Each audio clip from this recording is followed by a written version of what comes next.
So there is no journey without any sacrifice, without any hard work and compromise.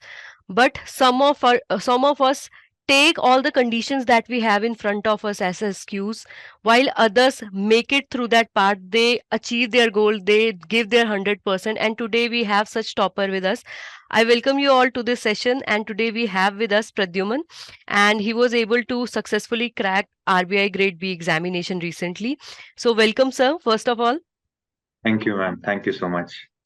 All right. So before going ahead with the session, there are a lot of things in today's session to discuss, and I know everybody will be interested in knowing your strategy. But first, let us start with where did you begin? So just let me know a little about your educational background. Where are you from, and how did this journey of your not only exam preparation, just a normal journey of your education started?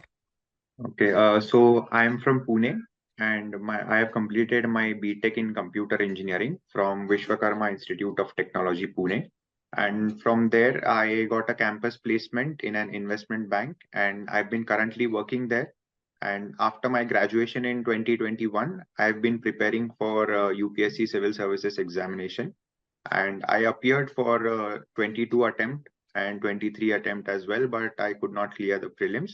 And then post that, I've been preparing for RBI Grade B examination, and so in the 2023 attempt, fortunately, I could make it this time. That's great, great to hear. So first, let's come to your college. So Okay. you told us, okay, you're from engineering background. Yeah. Was there any struggle like you were preparing for UPSC, then you shifted towards the RBI, and at that time you were also working? Yes. So during my college, I think during my college I had joined a foundation course for civil services. I was not preparing like hardcore preparation, but I was in touch with the current affairs, or I was going through some NCRTs during my college days. But then it was only after I completed my college and my job started, I started the actual preparation. And struggle was, I would say, mostly related to managing time, because when you have a full-time job, it's a bit difficult to manage the preparation. There are some aspirants who are preparing full-time and some who are working and then preparing, but that cannot be an excuse. Everyone is going to give the same exam and has to go through the same process. So yeah, managing time was the most difficult thing, I think. So, but if you have a goal in mind, then you have to make time for it. Right. But see, the UPSC itself is a tough examination. Right, And when we are talking about UPSC, which job you were preparing? right. Right. So I would say it was not a easy fate, because if we talk about ourselves when we are working, Hmm. we juggle between the professional life and the personal life. And Yeah. you also had a student life where you were preparing for these examinations. So how did you first of all manage it all? How much hours you used to, even when we are talking about UPSC, how much hour you were able to extract out of your whole day to prepare for the examinations? So one thing that I did was that one thing worked in my favor was the hybrid working environment. We had 3 days work from office and 2 days work from home. So when I was working from home, my entire time of commute was saved. Along with that, there is some time that we spend in the office chatting to the colleagues, or when we go for lunch, we spend some more time over there. So all that time, whenever I was working from home, all that time was saved. So I used to use that time for studying, and along with that, I used to wake up a little early. And when I was working from home, till the time I opened my laptop, I used to study in the morning. I used to dedicate around 3 hours in the morning. And in the evening, as soon as I close my laptop, after taking a break for 10-15 minutes, I used to start studying again. So in the evening, I used to get around 2.5 hours. So on an average, I used to give around 5.5 hours daily, and I made the most of weekends. Most of like I never had any plans on weekends during work, when I was working. And when I was preparing, I would say, I had to say no to most of my plans with my friends, or even when colleagues planned something, a trip or anything, I had to say no to it because I had to make use of that time to study. So that's how I managed the time. So what is the first thing that you're going to do after, like, you are selected now? Now all the sacrifices are worth it. So what Yes. is the first thing that you were missing? Ki, okay, I was planning to do that. Now it is the first thing that I'm going to execute. One thing I would say is going out with friends or attending family functions that I missed, having fun with my cousins and friends that I missed the most. And that is something that I am going to make sure that I do it now. That's great. That's great. So when I'm talking about the UPSC, right, you were preparing for it, and I think a lot of candidates prepare for that. So Mhm. how did you transition to RBI and why RBI? Like Okay, there are so many examination and RBI UPSC is tough. Like I would say one of the toughest exam in India, but RBI is not easy.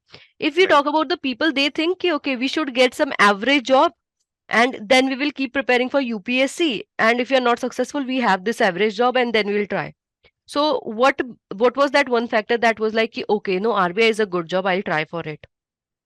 So when I sat down to think that why am I doing a UPSC, one thing that struck my mind the most was that I wanted a change in profile from my current profile. I wanted a more generalistic profile, which will have some interaction with technology, some people management, level, some other management related work, along with some functional business related work and technology, a mix of all that.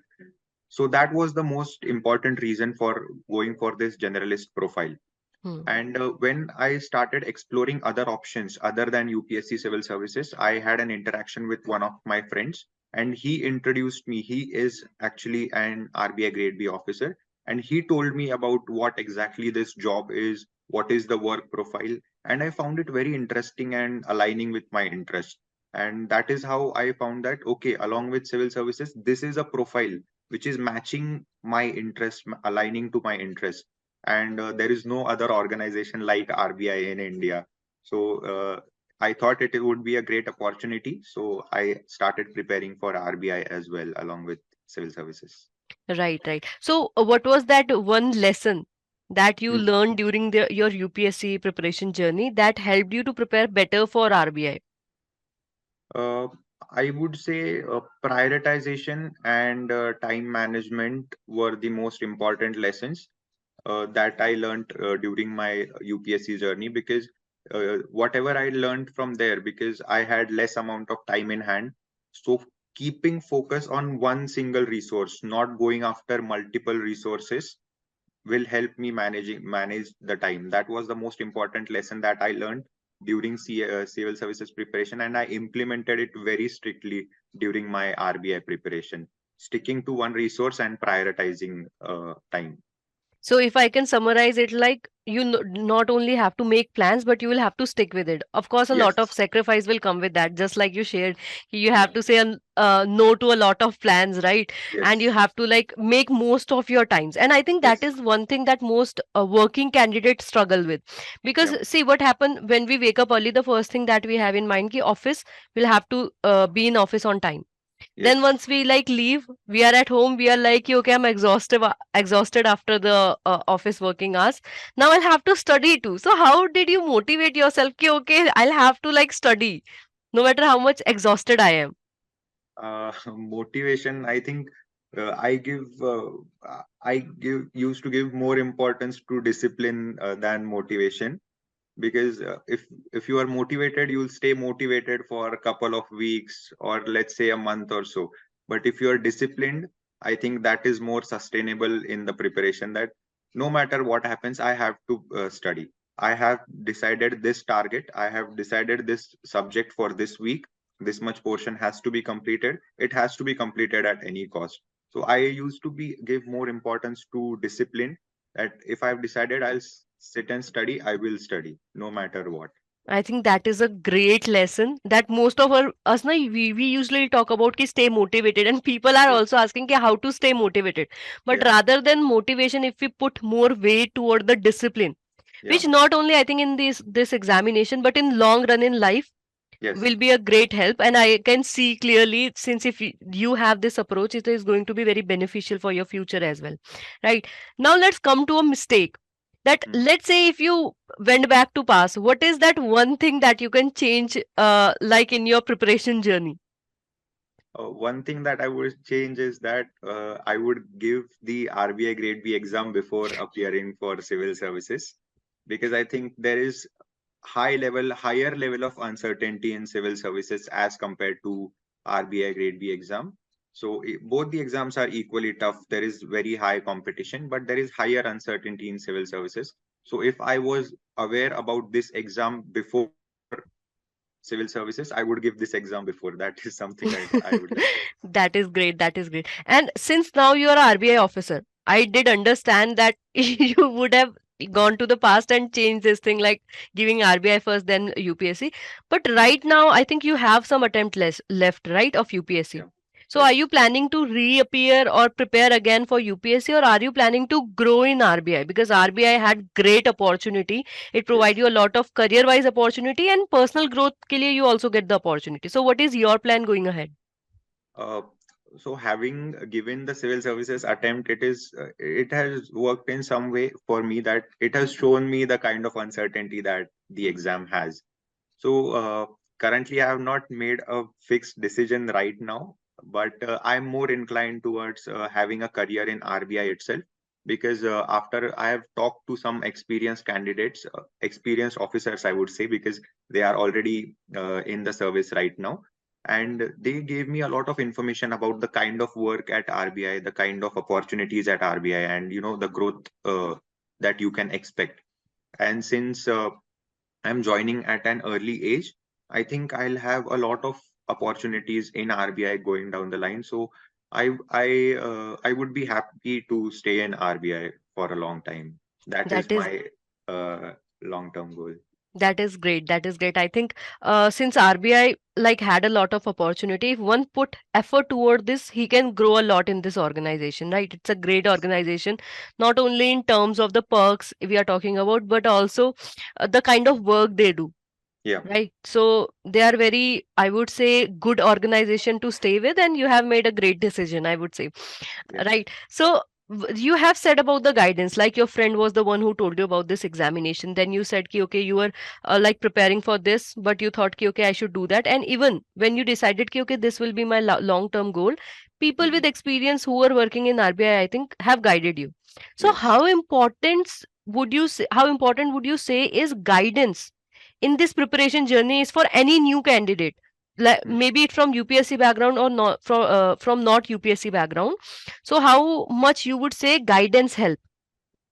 I think one brutal mistake that majority of the candidates do, including my own self, I have done it during my civil services preparation in my first attempt or before that, is that we start preparing without guidance. We start preparing without talking to people who have gone through it, or some level of guidance who have some experience in that field. We start blindly preparing by watching a couple of videos on YouTube. Then we buy so many resources, so many books and everything, and we start reading anything and everything. So I think guidance is the most important thing in this journey. I would say, along with your efforts, guidance has an equal role to play, because if you don't have the right guidance, I think no matter how much efforts you put, it will be wasted if you are not guided in the right path. So I think guidance is extremely important. So as I can learn, guidance multiply your effort, but if you are Yes. in wrong direction, it will be dividend. Yes, correct, that's right. That's Okay, so absolutely that is right. great lesson, I think. So everybody should note or take a page from here. Ki guidance is extremely important, and I think this session is going to be a guiding light for many candidates, although we might not realize it right now. But that is great to listen. Now let's come to your preparation journey actually. So just let me just ask you, when you start, did you refer to book for phase one, or did you refer to the online material? How did that journey start? Then we will talk about how did you prepare the subject, what sources did you refer to, and Mhm. how did you cover those sources. But first, let us tell the first day that you thought, ki, okay, I'm going for RBI. Did you open Mhm. the book? Did you search the net? Did you go for some like vlogs or so? What was your plan and what did you do?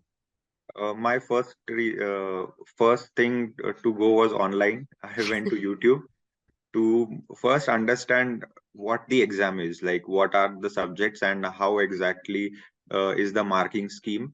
And through YouTube videos only, I went through some of the videos of EduTap as well.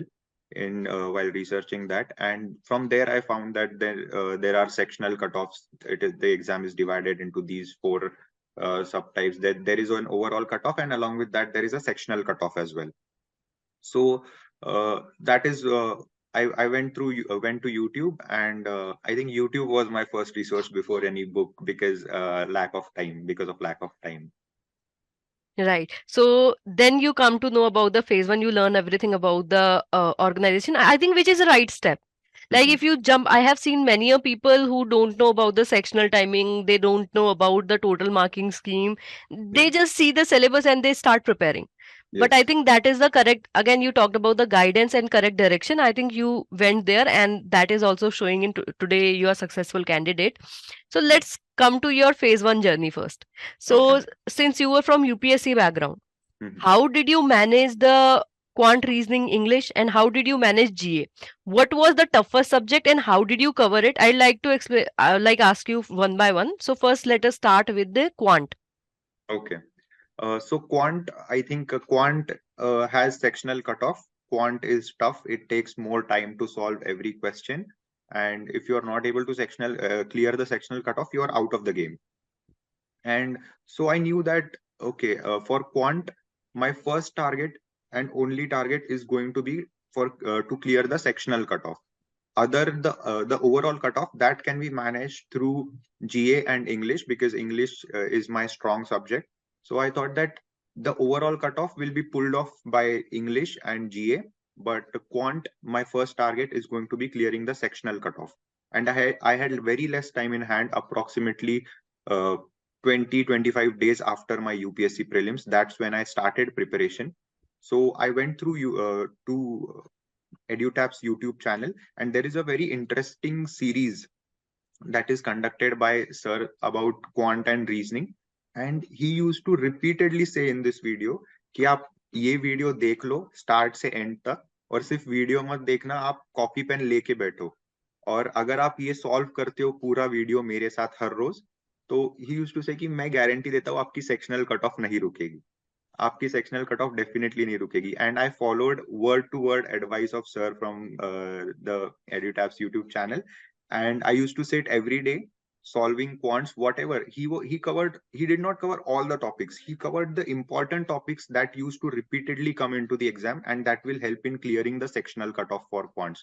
So I followed his advice word to word, and I used to sit every day and solve questions with him, and that is the only source I referred, and that helped me get through the sectional cutoff for quants.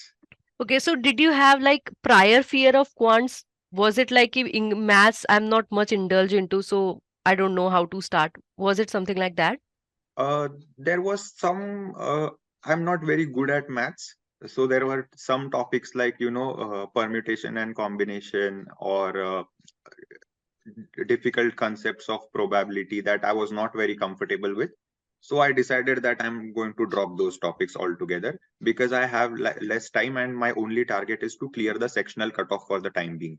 So I targeted very specific topics like time and work, profit and loss, percentage, quadratic equations. These were easy topics and more questions. And along with that, sir had covered a lot of variety from all these topics. So I focused on just a few topics, and that helped me get through. Right, right. So as I can like get from you, for quant your strategy was to clear the sectional cutoff.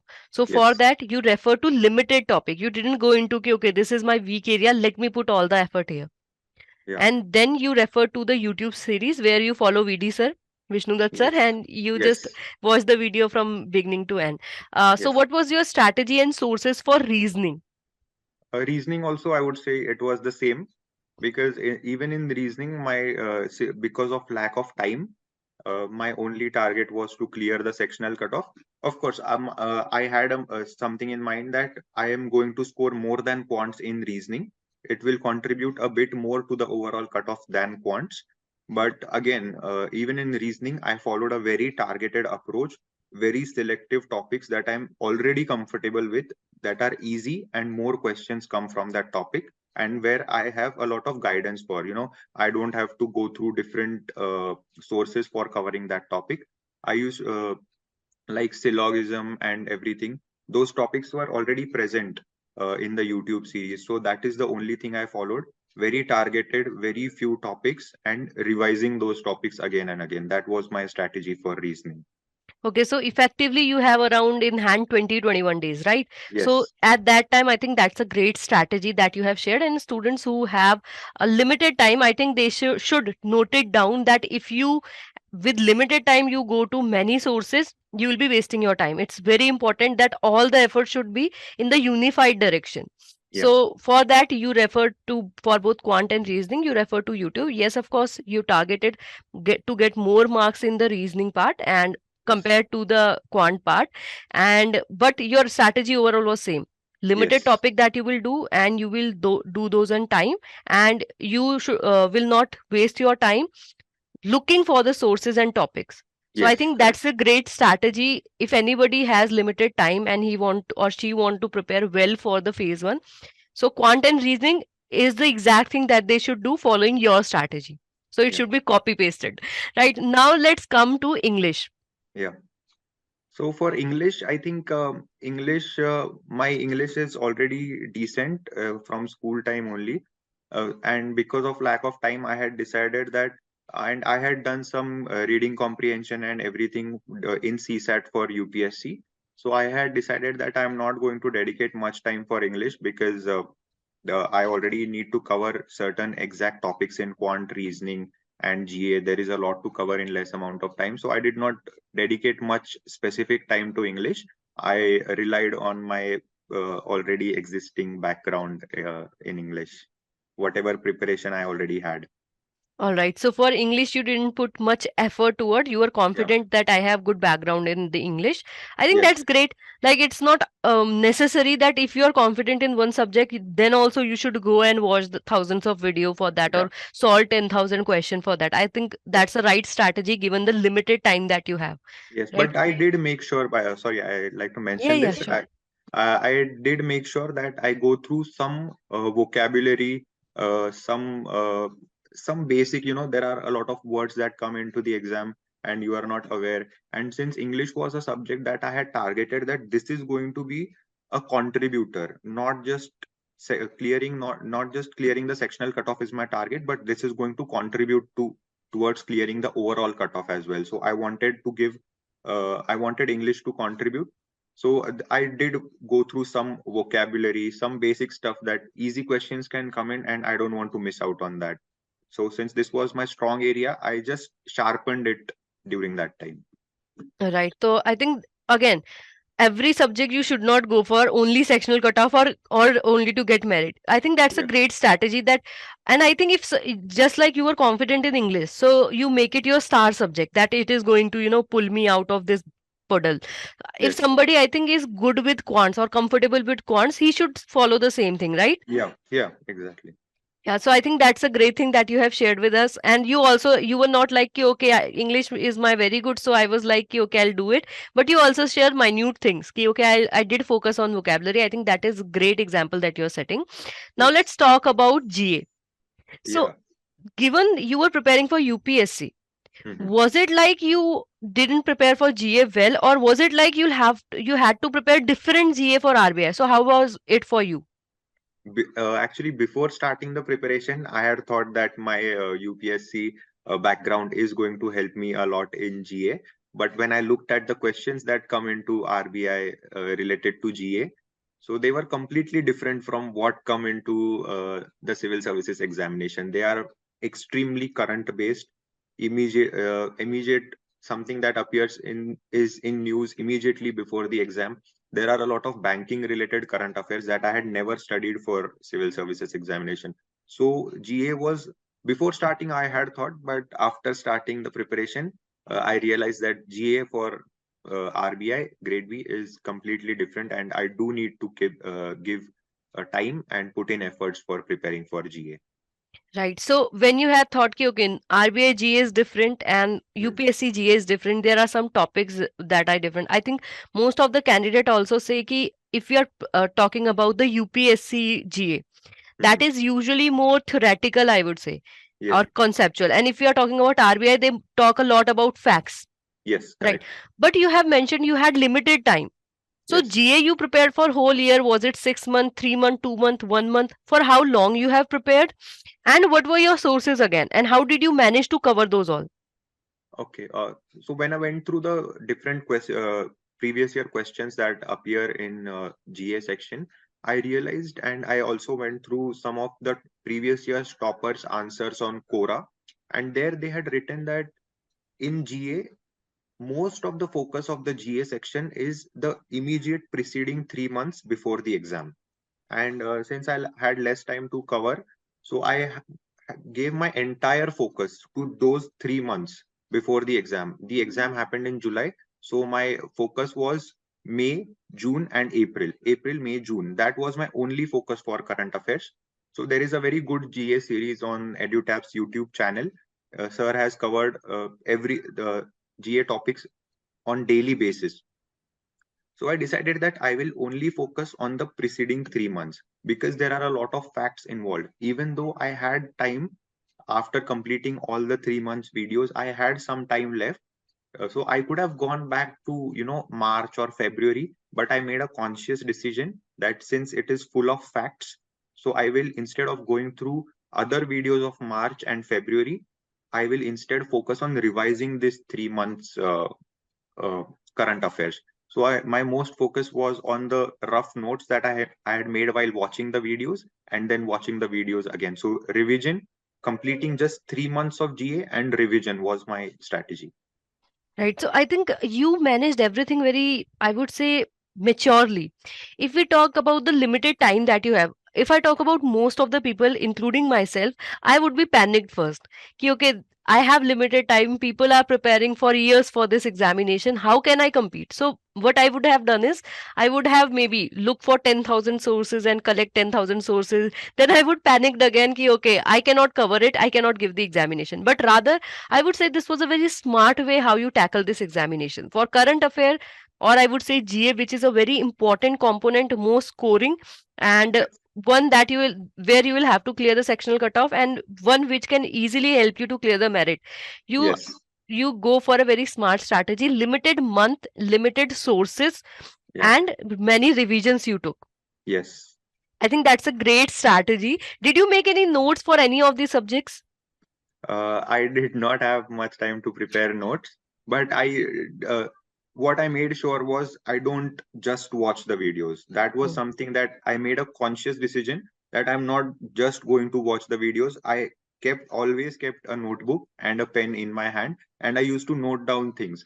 They were rough notes, but I used to keep noting it down because that would help in keeping my brain active while watching the videos. And along with that, when I write it down, it will also help me remember things, or it might happen that during the exam you'll remember something that you had written down. So I used to make rough notes, what not very precise notes, but I did watch the videos along with a book and a pen in my hand. I think that's great because when we are watching video, sometime like mind goes off Yes, and we correct. just watching it for the Yeah. sake of watching it. But Yeah. once you are like pick up a pen and try to write it down, then your brain have to force itself. Ki, okay, you're Yes. writing, just note down what you're writing. So I think Yeah. that's a great thing.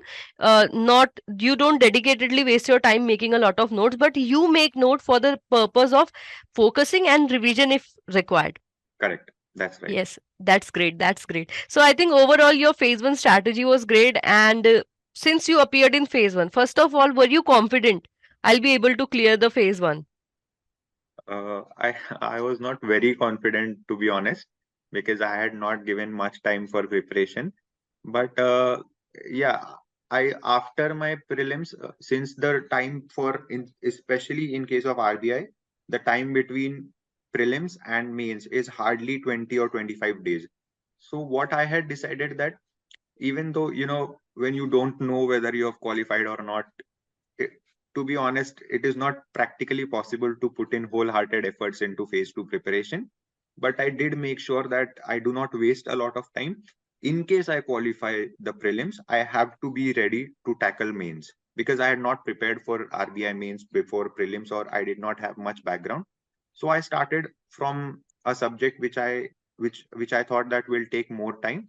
So after prelims, I was not very confident, but at the same time, I was practical that if I do clear prelims, I don't want to fall behind on mains preparation. So I started some preparation. Okay, so not 100%, but 10, 20, 30% effort started. Yes, it started. Yes. Okay, so that was great that you were optimistic, and it is showing since you are sitting here. Now coming to your phase 2 preparation. When did you actually start your phase 2 preparation and how did you manage? Because you told you didn't start it from next day, you were not preparing for phase 2. Once you started your preparation of phase 1, at that time you were only focused on phase 1. So it's I would say it's amazing, you had like limited day for phase 2, and that also you didn't immediately start, yet you managed to clear it. So Yeah. what sources did you refer to? What was your strategy to prepare for each subject, be it your FM, be it your ESI or descriptive English, for the phase 2 preparation? Okay. So for phase two, I would like to divide my journey or my strategy into three parts. One is prioritizing, second is answer writing, and third, I would say, is resources. So in case of prioritizing, I followed two-pronged strategy. One was going through previous year questions, and the next one was going through previous year scores of the selected candidates for each and every subject. And so in case of prioritizing, if we talk about FM, there is a very detailed document on EduTap's website which contains all the previous year questions of different subjects, the weightage that is given to different topics. So that document helped me understand that, okay, what type of questions come into different subjects. So in case of FM, I realized that though it is something that I have not prepared, but the type of questions that are asked, they are more or less similar every year. They are coming from a fixed number of topics. A syllabus is defined, well defined syllabus by RBI, and they come from very similar topics each and every year. And along with that, what I realized from the scores of previous year selected candidates is that most of them who get selected are scoring good in FM. So I decided that uh, questions are coming from limited number of topics, previous year questions, and all the selected candidates are scoring good in FM. So this has to be my priority one because it is an important subject. If I don't score well in FM, I'm out of the game. So FM has to be my priority one. That's how FM became the priority one.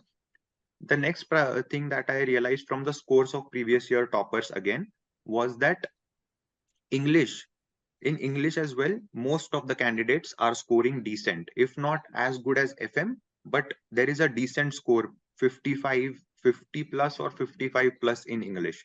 So, English, and along with that, English is my strong subject, like reading comprehension or essays or pressy writing.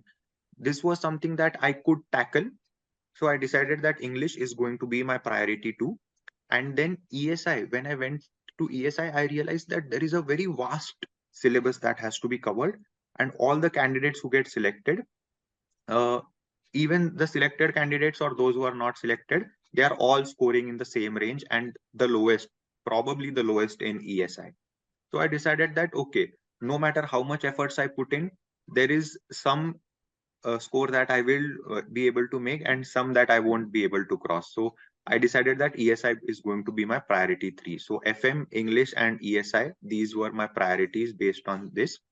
And actually, when the scorecard came out, I have scored in this exact order: FM, then English, and then ESI. That's great. That's great. But FM is new. Like, if somebody is from UPSC background, in his Mhm. mindset, he'll be like, okay, economics is something that I have covered during my UPSC journey.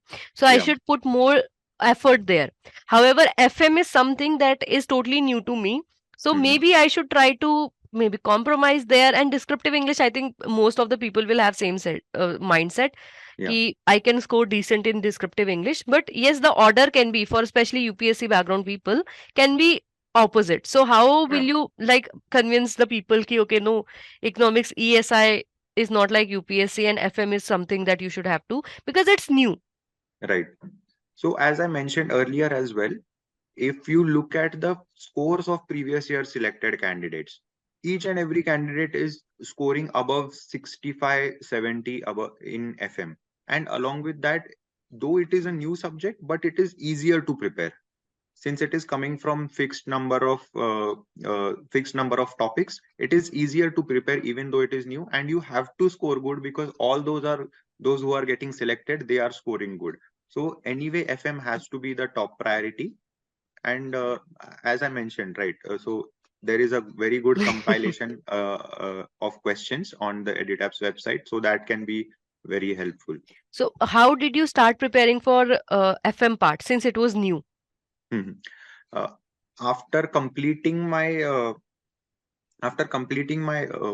phase one, I had very little or less time in hand for preparation, and this was subject that I had to prepare. So I decided to rely on one single source. No matter whether something comes into the exam or not, I have to prepare for from one source, since though it is coming from fixed number of topics, but I do have to cover those topics, right? So that was very important for me. So I went to EduTap's website and I purchased the crash course. And through the crash course, I only and only relied on one single source, that was summary sheets and the mind maps of EduTap notes. And that is the only thing I relied upon. I gave some of the mock tests on the website. And yeah, that was my only source of preparation. I only relied on the summary sheets, mind maps, and kept revising it again and again and again. Okay, did you do same for the ESI or were you like referring to your notes of UPSC for economics? For ESI, yes, I did refer to some of my notes related to schemes or social issues. I did refer to some of my notes during my UPSC preparation. And yeah, for ESI, I made a major use of Google, Hmm. because in case of ESI, you have to drop statistics, which I will come to actually the second part of answer writing for phase two. You have to drop in statistics. So I made good use of Google, Wikipedia, and different reports that are available for ESI. And along with that, for some banking and some topics like banking, digital India, etc., I went through the EduTap summary sheets as well. Right, right. Now coming to descriptive English. Yeah. Since you were confident in descriptive English, however, for somebody from non-UPSC background, those topics Mhm. can be scary. If Yeah. you are talking about the essay topics, and essay had a major role if you want to like Correct. score good in English. So Correct. what would you suggest to such candidate how they should prepare? Mhm. Can you give some lesson on that? Sure. So in case of essay, what you have to your first priority should be targeting the word limit. There is, I guess, a limit of 400 words in UPSC, and in that part, you have to cover multiple topics, you have to cover multiple aspects of the topic, and along with that you have to stick to the word limit. So there are a lot of frameworks that are available. So I used to follow SPECLE, social, political, economic, cultural, legal.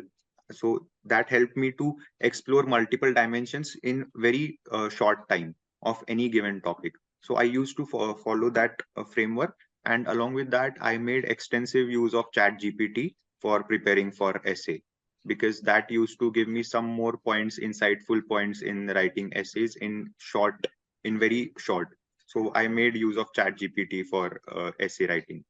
Right. So I think that is great. You use technology as well for your preparation. I think Yes. overall for your FM and for even the ESI and descriptive English, I would say you got for I would say a very smart approach rather than just going, if somebody is saying ki I did this, you also did this, you didn't follow that. What suits Mhm. you and what worked for you, you do that. You trusted yourself, you trusted us, that only Yes. one source that you're referring to, and we were able to Yes. deliver that. So it's a pride moment for us that you got selected. So Yeah. that is great, that is great. So now let's come to when we are talking about the descriptive answer writing, right? Mhm. You are from UPSC background or you are not from UPSC background, Yeah. nobody for major examination type the answer.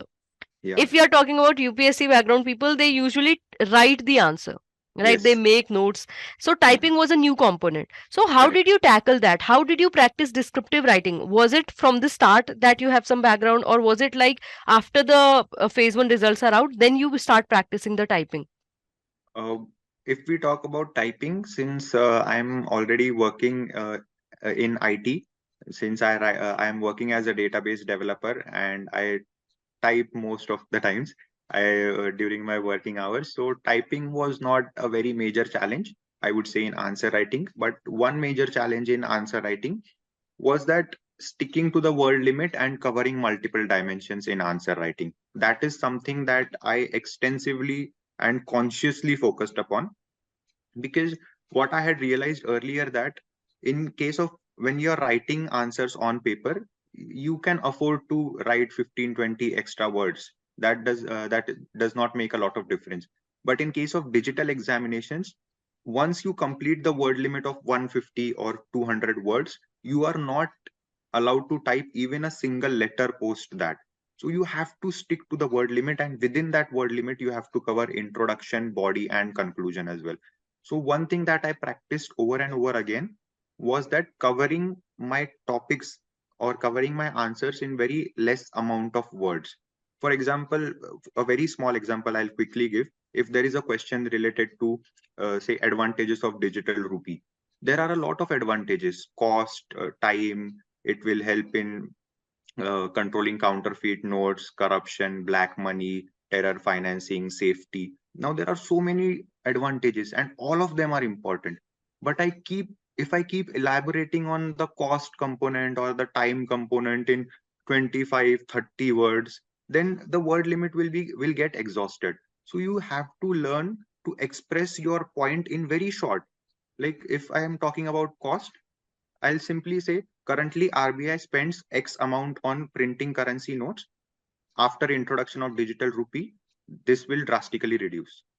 The examiner will immediately get what you're trying to say. So you have to learn to express your thoughts in less amount of words on the paper, and that is something that comes with practice.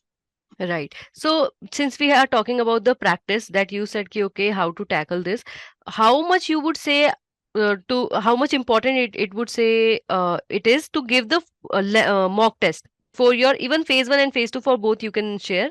So the value of mock test, can you share, please? Mock tests for me were most important in for two things. One was to make sure that I complete the paper in time. So I gave, even though I was confident about my typing speed, but I still made sure that I don't be overconfident. I made sure that I give some mock tests and to see if I'm able to complete the paper in time. So one most important thing for mock test was to be able to complete the paper in time. And another thing, uh, since I followed EduTap's mock test, there were model answers. From there, I realized that earlier I was writing plain answers in management, but in the model answers, I found that there are the answers were giving examples for each and every point to make it relevant to current times. So that is something that I learned through model answers of mock tests, which if I had not given, I would have not realized. So I learned it through mock tests that yes, I have to give examples, and I implemented it strictly in my final exam, that I made sure in management I give current relevant examples. Okay, so for objective, did you also give mock tests or was it you were relying on the marathons? For objective, I did give a couple of mock tests, but not much Hmm. because of lack of time, and there was a lot of syllabus to cover, but not much. But I made sure that I give at least a few mocks for descriptive. Right. So for descriptive, you rely on mocks. So Yes, you have idea about your speed, or from model answer, you can learn to how to make your answer better. correct. That I Yeah. can learn. Right. That is great. So last tip for descriptive answer writing that you want to share. Uh, for sources for descriptive answer writing, I would say the most important is to stick to one single resource, and no matter what it is, but stick to one single resource. That is my most important tip, and prioritize the subjects, as I mentioned. I think that is great. If one can only jolt down these 2 points, Yeah. he will save a lot of effort to time to, and in that time he can also practice well. So Yeah. that's a great lesson that we can learn from you. Now coming to the interview. So Yeah. again, were you confident in phase two compared to phase one, or was it the same? I'm anxious. I don't know what the result would be. And when did you start preparing for interview?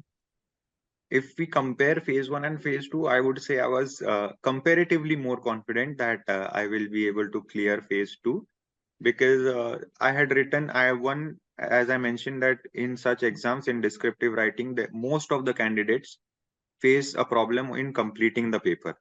So since I had completed the paper, though I knew that okay, there is a decent chance, and I had covered the for most of the topics, I had covered all the aspects. So I was comparatively more confident for phase 2, but I honestly did not start preparing for the interview until the results of phase 2 were out. That is great. So, were you conscious in the interview or was it okay? Interview went pretty well.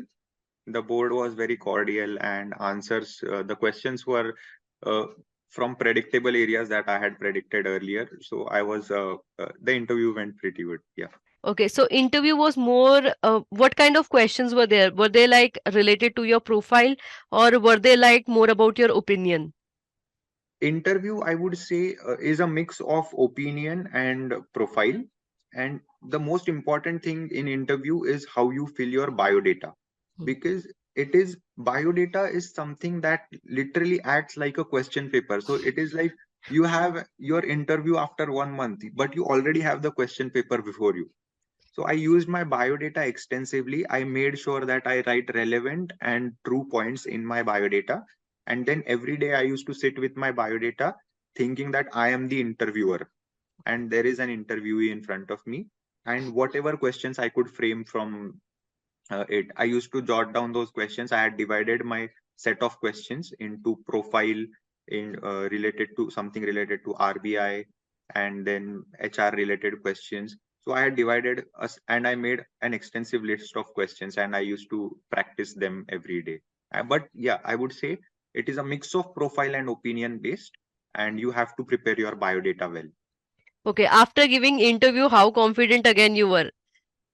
Uh, after interview, I was again, interview was better than phase 2, but there was some, you know, I was thinking that okay, interview went good, but some answers might mess it up, and if I'm not scored good in phase 2, then that can be a problem. But yeah, I did not think about the results after the interview. I did not think about anything if I would Right. get selected or not. I just gave a break to myself. Right, that's I think great strategy to have mental peace finally after appearing in Yeah. interview. But Yes. let's say if you were not able to clear this examination, what path would you have taken? Like again, continuing with the job and trying to grow in that, or were you planning to prepare again for UPSC, or was it RBI this like you will find that "Ki, okay, I have appeared in the interview, now I'll have good chances. Yeah. So since I had appeared for interview right in my first attempt, I was more confident about RBI as compared to other exams. So if I had not decided very immediately about what I'm going to do next, but yes, I did have a plan in mind that if I'm not able to clear this time, if I've reached the interview stage in my first attempt, even if I'm not able to clear it, the next time I'm more confident that I'll be able to clear it. So my plan was appearing for RBI again. I think this is going to be a great lesson for everyone. But because it's a great feat in itself that you are appearing in Yes. the first attempt to the interview, so one should not give up just Yeah. because they are not able to clear it. I think that is going to be a great lesson. Yes. Last question that I have for you is when you see your roll number in the list, right? Mhm. So, what were you doing at that time? And what is the first thing that you do afterwards? Well, I was just sitting around watching YouTube and something, and there is a group of candidates who appeared for interview, and a sheet appeared there, a PDF appeared that, uh, guys, the result is out. I went into that, and first I searched my roll number through PDF search, and there were zero results, zero matches found. But then I realized that it was an image actually, so it Mhm. was not able to search the roll number. Then I went through and I found my roll number. I was extremely happy.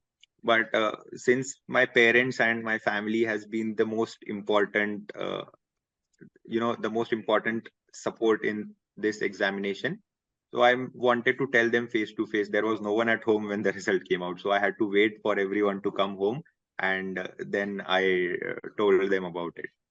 Right, that is great. That is great. That that must be a little heartbreaking when you don't see your roll number. Like what is happening Yes, here, yes. For a few right? seconds, I was scared. Yes. That is great, but you did well. So since we have been the part of your journey, so can you name one teacher that you would say is your favorite teacher in EduTap? It is. It would not be right to name one No, teacher no, no, because no. You can like not all, but favorite you can tell. I think Vishnu sir was the most important guide. Right, right. So I'll convey that to Vishnu sir also. Right, Yes. he'll be extremely happy. So Yeah. thank you so much, Pradyuman. Lastly, before going, one final tip that you want to share with the future aspirants.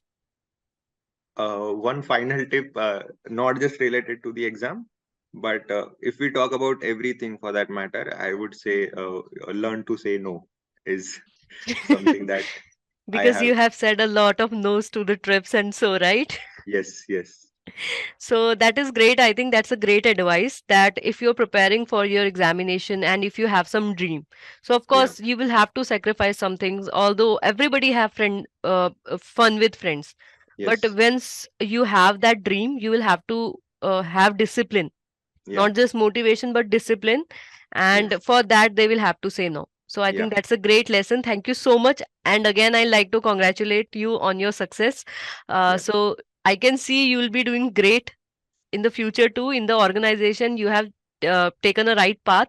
Your strategy all along was great, and following the same thing you will be able to do very good in the RBI. So thank Thank you you so so much, ma'am. much.